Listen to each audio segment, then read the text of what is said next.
আমি এখানে ভিউর জন্য আসিনি। আমি এখানে একটি সতর্ক বার্তার জন্য এসেছি। কেননা আপনারা এই দৃশ্যটি একবার মন দিয়ে ভাবেন। আপনারা ভাবিয়েন না তো আমি কারোর সমস্যা করতে এসেছি। আশা করি আমি যতদিন বেঁচে থাকবো কারোর সমস্যা করব না। সেই উদ্দেশ্যে বলতে চাই যে এই যে হাটটা লেগেছে একটা হাইওয়ের উপরে বা হাইওয়ের পাশে,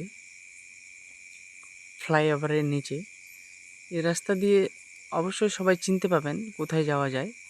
কিন্তু আমি এই সতর্ক বার্তাটাই দিতে আসছি যে কিছুদিন আগেই করণডিঘি থানায় একটি লরি বেপরোয়া গতি ছিল না আসতেই ছিল বা কতটা স্পিড ছিল আমার জানা নেই, কিন্তু সেখানে রাস্তার ধারে সেম ভিড় ছিল। এই ভিড়ের কারণেই বা এই ভিড়ের অজুহাতেই সেখানকার কিছু মানুষ গাড়ি পাল্টি খেয়ে মারা গেছিলো। মানে গাড়িটা পাল্টি খেয়ে চাপা পড়ে মারা গেছিলো। কারণটা ছিল কি, রাস্তার ধারে ভিড়টা ছিল বলেই। সেই ভিড়টার উদ্দেশ্যে আমি বলছি যে একটা হাইওয়ের উপর বা একটা ন্যাশনালের উপর কি করে এই বাজারটি বসে। আমি বলছি না এই বাজারটাকে তুলে দেওয়া হোক, এই বাজারটি বহু পুরনো।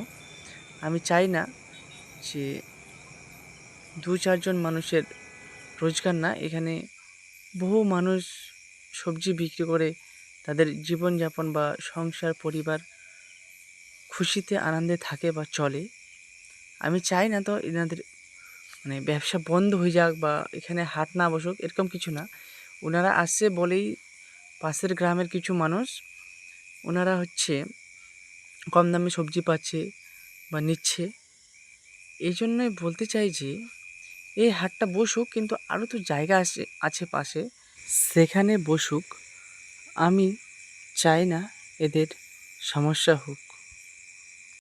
আমি চাইছি যে সেই মানুষদের মতো যেন বড় একটা দুর্ঘটনা না ঘটে এই জায়গায়, তার জন্যই এই ভিডিওটি তৈরি করলাম।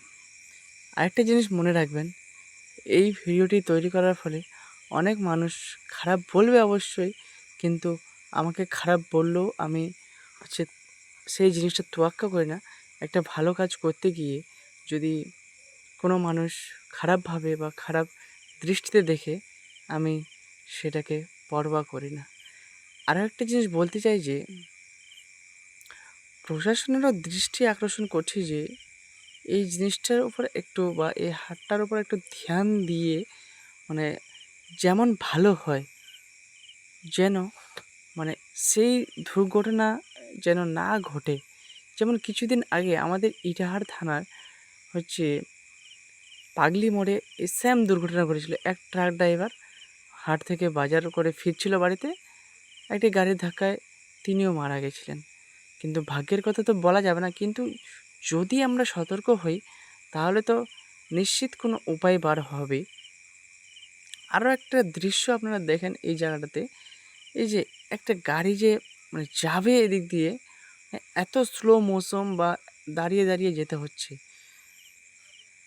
যদিও এই হাট থেকে আমিও মাঝে মাঝে সবজি কিনি, কিন্তু 2-3 জন সবজিওয়ালার কাছে জিজ্ঞাসা করলাম যে আপনারা যে এত রিক্সে এই জায়গাটাতে সবজি বিক্রি করছেন, আপনাদের ভয় লাগছে না? বলছে ভয় লাগছে। কি করব, আমাদের তো সংসার আছে, 2 পয়সা বিক্রি করে কামাই করব, তারপরে সংসারের দুমুঠো হাসি ফোটাবো, দুমুঠো আহার নিয়ে যাব বাড়িতে, একসাথে বসে খাবো। কিন্তু সেই দৃশ্যটি আমি আবার জিজ্ঞাসা করলাম, সেই দৃশ্যটি যদি কাল হয়ে ওঠে, বলছে যেটা ভাগ্যে আছে সেটাই হবে বাপ, এত চিন্তা করে লাভ নাই, শুধু এটুকুই বলল। আমিও তখন আর কিছু বললাম না। আরও কাউকে জিজ্ঞাসা করলাম, সে বলল বাপ আমাদেরই এটি, দাদা আমাদেরই এটি রোজগার।